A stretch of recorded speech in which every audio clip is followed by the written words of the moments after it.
Hi guys, good evening. ఈ వర్షంలో ఈ వెదర్కి మనం వేడి వేడిగా ఏమైనా చేసుకొని తింటే ఎంత బాగుంటుంది కదండి, స్పైసీగా.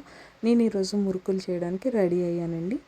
నా ఛానల్ ఎవరైనా ముందుగా సబ్స్క్రైబ్ చేసుకోకపోతే సబ్స్క్రైబ్ చేసుకోండి, అలాగే లైక్ చేసి షేర్ చేయండి.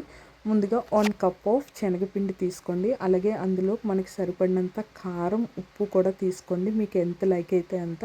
And next 2 table spoon of butter తీసుకోండి. ఎవరైనా బటర్ లేకపోతే నెయ్యి కానీ ఆయిల్ కానీ యాడ్ చేసుకోండి, పర్వాలేదు, లేదా స్కిప్ చేయండి. అలాగే 1 టేబుల్ స్పూన్ ఆఫ్ నువ్వులు కూడా యాడ్ చేసుకోండి, చాలా మంచిది, మంచి ఫ్లేవర్ అండ్ టెక్స్చర్ ఇస్తుంది.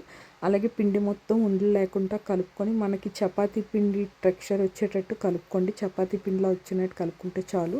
మీకు వాటర్ కానీ ఏదైనా ఎక్కువైంది అనిపిస్తే కొంచెం బియ్యం పిండి కూడా యాడ్ చేసుకోవచ్చండి, పర్వాలేదు, క్రిస్పీగా బాగుంటుంది టేస్ట్. బియ్యం పిండి యాడ్ చేసుకున్నా సరే, వద్దు అనుకుంటే స్కిప్ చేయొచ్చు, పర్వాలేదు.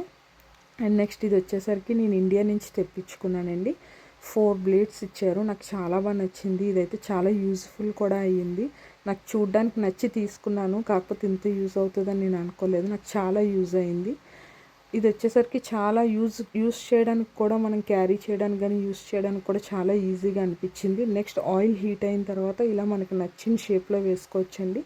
వేసేటప్పుడు మనం మీడియం టు హై ఫ్లేమ్ పెంచుకుంటూ చేయాలండి. వేసేటప్పుడు మీడియం ఫ్లేమ్లో పెట్టుకోవాలండి, లేదు అని అంటే మధ్యలో పచ్చిగా ఉండిపోతుందండి. శనగపిండి కదా, మెత్తగా ఉంటాయి, క్రిస్పీగా ఉండవు. సో మీడియం ఫ్లేమ్లో పెట్టి వేసుకున్న తర్వాత హై ఫ్లేమ్లోకి పెట్టుకుంటే కొంచెం కలర్ చేంజ్ అవ్వగానే తీసేయచ్చు, అలా ఉంచాలని ఏం లేదు. అండ్ నెక్స్ట్ కలర్ చేంజ్ అయిన తర్వాత తీసి పక్కన పెట్టుకోండి. అండ్ నెక్స్ట్ ఇది ఆయిల్ కూడా ఎక్కువగా లాగదండి. మనం స్టవ్ ఆఫ్ చేసిన తర్వాత హీట్ అయిన ఆయిల్లోనే కొంచెం కరివేపాకు వేసుకొని అవి కొంచెం అలా డ్రై అయినట్టు వేయగానే నేను వేసుకున్నానండి. నాకు ఫ్లేవర్ చాలా నచ్చింది. నా మురుకులు మీకు నచ్చినట్లయితే లైక్ చేసి షేర్ చేయండి. Bye, see you on my next